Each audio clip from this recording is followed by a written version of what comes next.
नमस्कार दोस्तों मेरा नाम शुभेंदु है। दोस्तों आज मैं आपके सामने जो वीडियो लेकर आया हूं उसमें मैं आपको श्री शिव पुराण जी के अनुसार भगवान श्री शिव जी और माता श्री पार्वती जी के परम पवित्र विवाह कथा के बारे में बताऊंगा, जो कि भाग 11 है।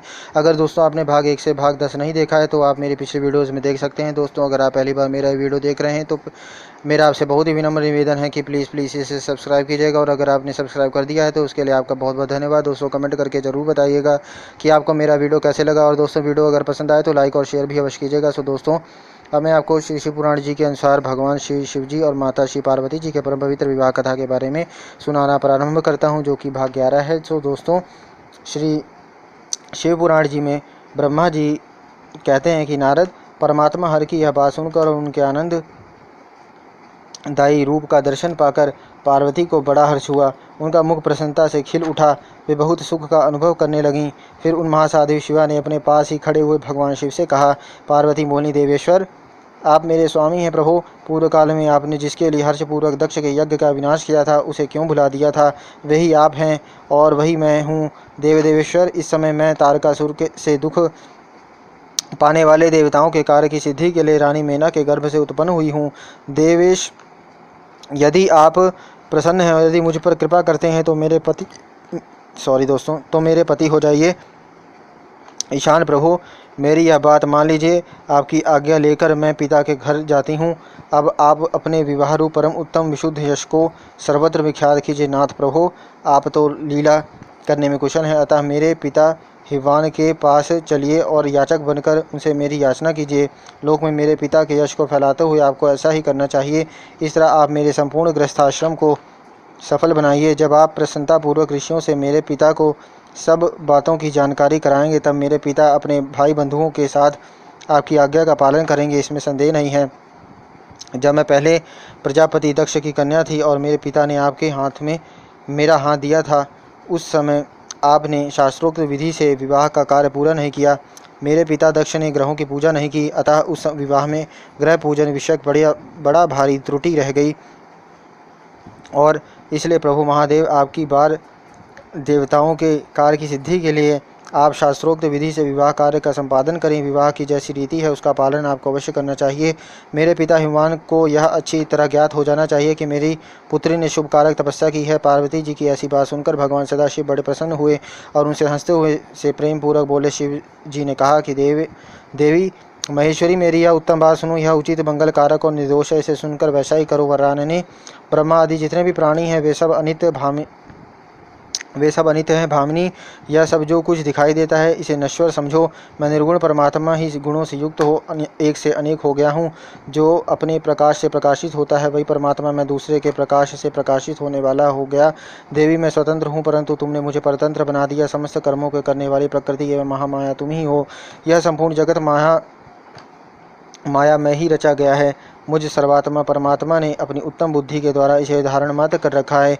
सर्वत्र परमात्मा भाव रखने वाले सर्वात्मा पुण्यवानों ने इसे अपने भीतर सींचा है तथा यह तीनों गुणों से अवेष्टित है। देवी वर्णिनी कौन मुख्य ग्रह हैं, कौन से ऋतु समूह हैं, अथवा कौन दूसरे उपग्रह हैं? इस समय तुमने शिव के लिए क्या कहा है, किस कर्तव्य का विधान किया है? गुण और कार्य के भेद से हम दोनों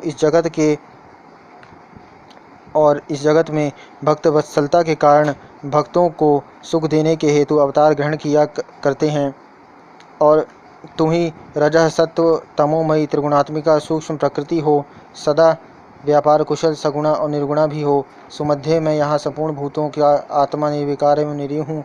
भक्ति की इच्छा से मैंने शरीर धारण किया है। शैलजे मैं तुम्हारे पिता हिमालय के पास नहीं जा सकता तथा भिक्षुक होकर किसी तरह तुम्हारी उनसे याचना भी नहीं कर सकता। गिरिराज नंदिनी महान गुणों से अत्यंत गौरवशाली महात्मा पुरुष भी अपने मुँह से देही दो यह बात निकालने पर तत्काल लघुता को प्राप्त हो जाता है। कल्याणी ऐसा जानकर हमारे लिए क्या कहती हो? भद्र तुम्हारी आज्ञा से मुझे सब कुछ करना है, अतः जैसी तुम्हारी इच्छा हो वैसा करो। महादेव जी के ऐसा कहने पर भी सती साध्वी कमल लोचना महादेवी शिवा ने उन भगवान शंकर को बारंबार भक्तिभाव से प्रणाम करके कहा। पार्वती बोली, नाथ आप आत्मा हैं और मैं प्रकृति, इस विषय में विचार करने की कोई बात नहीं है। हम दोनों स्वतंत्र और निर्गुण होते हुए भी भक्तों के अधीन होने के कारण सगुण हो जाते हैं। शंभो प्रभु आपको प्रयत्न पूर्वक मेरी प्रार्थना के अनुसार कार्य करना चाहिए। शंकर आप मेरे लिए याचना करें और हिमवान को दाता बनने का सौभाग्य प्रदान करें। महेश्वर मैं सदा आपकी भक्ता हूँ, अतः मुझ पर कृपा कीजिए नाथ। सदा जन्म जन्म में मैं ही आपकी पत्नी होती रही हूँ। आप पर ब्रह्म परमात्मा है, निर्गुण है, प्रकृति से परे हैं, निर्विकार निरीह एवं स्वतंत्र परमेश्वर हैं, तथापि भक्तों के उद्धार में संलग्न होकर यहाँ सगुण भी हो जाते हैं, स्वात्मा राम होकर भी लीला विहारी बन जाते हैं, क्योंकि आप नाना प्रकार की लीलाएं करने में सकुशल हैं। महादेव महेश्वर, मैं सब प्रकार से आपको जानती हूँ, सर्वज्ञ आप, बहुत कहने से क्या लाभ। मुझ पर दया कीजिए नाथ, महान अद्भुत लीला करके लोक में अपने सुयश का विस्तार कीजिए, जिसे गा गा कर लोग अनायासी भवसागर से पार हो जाएं।